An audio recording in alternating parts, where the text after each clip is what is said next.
작년 4월이 생각납니다. 세린메이 하면서 4월부터 지수가 조금 빠지기 시작했거든요. 과연 이번 달은 어떨지가 궁금한데 어떨까요?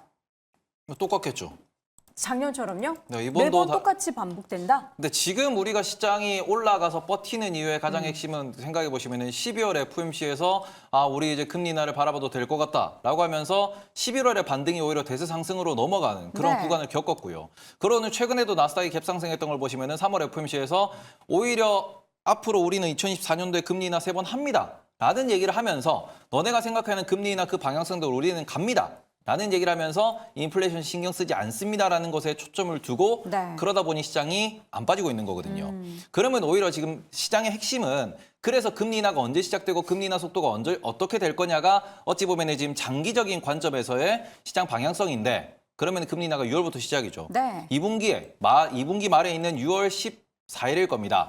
그때 이제 FOMC가 있어요. 그러면 그 FOMC 전에는 점점 불안감이 커질 수밖에 없다라는 점. 네. 그리고 어제 같은 경우에도 제조업 PMI가 높게 나오다 보니까 이러다가 혹시나 금리 인하가 6월이 아니고 7월이 되면 어떡하지? 라고 하면서 실제로 이제 그 페드 와치를 보시면은 6월 금리 인하 확률이 60% 밑으로 떨어졌습니다. 그쵸. 그러다 보니까 이런 부분에서 6월에 금리 인하를 못 한다라고 하면은 그 상황에서 채권 금리가 흔들리게 되는 거고요. 지금 10년물 같은 경우에는 올해 2024년도 박스권의 상단까지 올라가 있습니다. 네. 근데 여기에서 만약에 3월 고용 보고서가 예상보다 잘 나오고 실업률이 오히려 2월에 솟았는데 3월에 떨어진다라고 하면은 채권 금리가 튈 수 있어요. 네. 그러면서 같이 빅스가 튈 수도 있는 거고 이렇게 되면은 오히려 세린메이도 다가오고 다들 비싼 상황에서 좀 현금화를 할까? 라는 움직임도 분명히 나올 수 있습니다. 그리고는 금리 인하 이유를 보면은 대선도 남아있기 때문에 그런 부분에서 지금 S&P 500 같은 경우에는 연말 목표 주가에 대해서 목표치에 대해서 5,200 네. 요 정도 얘기하고 있는데 지금 S&P 500이 5,200이에요.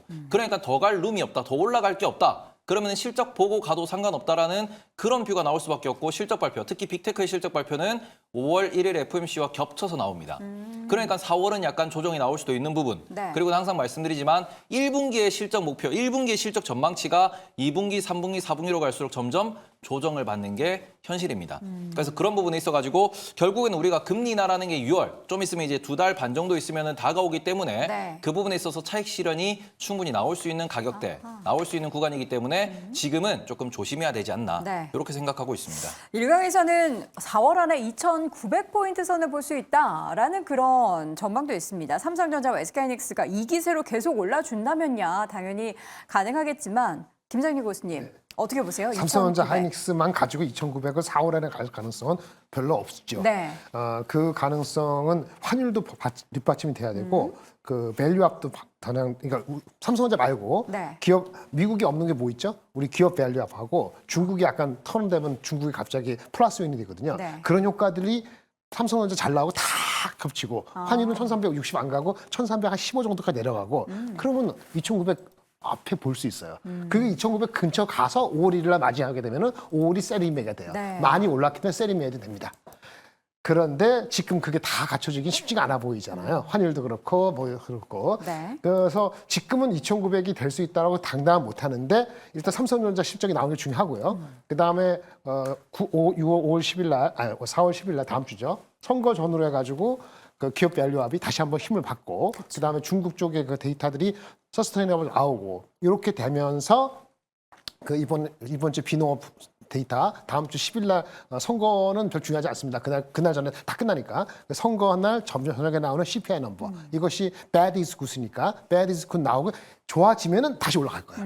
근데 그게 다 안 되면 2,900은 쉽지 않습니다. 저는 네. 기본적으로 2,600, 2,800이고요. 지금은 딱 이제 중간에서 약간 머리를 치고 있는 거니까 2,800은 언제든지 삼성전자만 나와도 만약 6조 나오잖아요. 다른 건 다 필요 없어요. 그냥 2,800 가는 거니까. 하지만 2,900은 다른 것들이 곁다리가 다 붙어야지 2,900 가능하고 네. 그렇게 안 되면 아마 세린메이의 힘도 세린 A-프로 하기에는 조금 성이 덜 차서 사람들이 안 빠지고 좀 기다리다가 5월 1일 확인하고 나서 세린메이를 할지 안 할지 결정할 것 같습니다. 네. 네, 저는 어제하고 오늘의 외국인 매매가 상당히 많은 부분을 시사하고 있다고 보는데요. 뭐죠? 어제 외국인들이 반도체를 샀지만 뜬금없이 샀던 게 섬유유복, 섬유유복 그다음에 없죠. 음식료 네. 이런 것들에 대거 매수가 들어오면서 FNF급 등 그다음에 뭐 수출 지표 쪽에서 긍정적으로 나왔던, 그다음에 중국 인바운드가 늘어나면서 면세 이런 것들이 한번 대거 올라왔죠. 네. 그래서 어저께 시장이 뭐라고 얘기했냐면 순환매라는 표현을 썼습니다. 순환매. 반도체가 약간 속도를 줄이면서 소위 순환매가 도는 것 아니냐. 그러더니 오늘은 다시 또 삼성전자 올인이 나오고 있는 거죠. 네.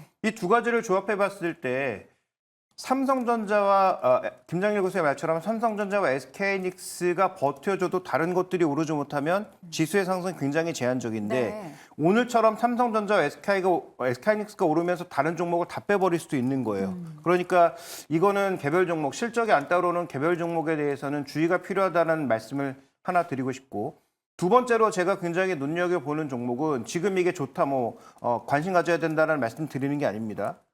어제 이제 움직였던 종목군들 중에서 대한유화, 그다음에 뭐 롯데케미칼, 그다음에 호텔신라 이런 종목군들이 고개를 싹 들었는데 중국 인바운드가 늘어나니까 면세점, 뭐 GKL 같은 거 관심 받은 거죠. 그다음에 중국의 PMI가 좋아지면서 중국도 양적 완화한다는 얘기가 나오니까 중국향에 의해서 주가가 엄청나게 빠진 석유화학 종목군들이 고개를 들고 있습니다. 네. 그래서 이런 흐름이 전체적인 시장이 조정이 날 때 일종의 대안주로 움직일 수 있느냐가 첫 번째 포인트고, 두 번째는 삼성전자가 속도를 줄이면서 완만하게 움직이면서 개별 종목이 빠지는 장세로 갈 것이냐라는 것이 저는 4월 달의 포인트라고 보고 있기 때문에 뭐 2,900은 제가 보기엔 조금 뭐 4월 달에 기대할 수 있는 숫자는 아니지 네. 않느냐. 오히려 그 두 가지를 주목해야 된다. 변 교수님, 짤막하게 좀 의견 들어보겠습니다. 4월 증시에 있어서의 좀 쉼은 발생할 수 있겠죠? 네. 그러나 시장이 쉬어도 우리는 또 그 후를 좀 바라보면서 어떻게 좀 쉬어갈 때 좀 못 샀던 종목들을 사도 괜찮은 시장일까요? 일단 뭐 미국 증시가 좀 관건인데 지금 네. 현재 단기 과열권이기 때문에 언제든지 조정에 좀 빌미로 좀 작용할 수 있는 부분이에요. 그래서 어제 네. 뭐 파월의 메시지가 조정에 좀 빌미로 좀 작용했던 측면도 좀 있다라고 보고 있는데 네. 저는 6월에 대한 금리 인하 기조. 근데 이 이전에 뭐 CPI라든가 PPI가 예상치를 상회했음에도 불구하고 이 기조에 대한 변화가 없었다는 것이죠. 그런 부분들을 감안해 본다면 저는 6월의 금리 인하 가능성은 굉장히 높다라고 좀 보고 있기 때문에 네. 일시적인 어떤 이 노이즈 이슈다라고 좀 보고 있고 이는 오히려 조정의 기회다. 매수의 기회다. 그렇죠. 조정은 매수의 기회다라고 좀 보고 있습니다. 알겠습니다. 다시 한번 한 줄 평으로 내용 마지막으로 정리해 보겠습니다. 김장렬 교수의 의견 먼저 확인해 볼까요? 실적 부합과 중국 지표를 회복하면 2,700에서 2,800은 기본이고 상승을 희망한다. 김종희 교수 반도체 선도주 감소 가능성을 눈여겨보자. 변영인 교수는 K증시 쉼은 있어도 후퇴는 없다. 테이보 교수 금리 인하가 가까워질수록 시장은 불안할 것이다 라고 의견을 남겼습니다.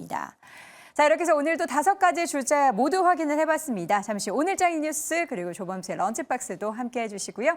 우리는 다 함께 외치며 마무리해보겠습니다. 오늘장 다 빠이!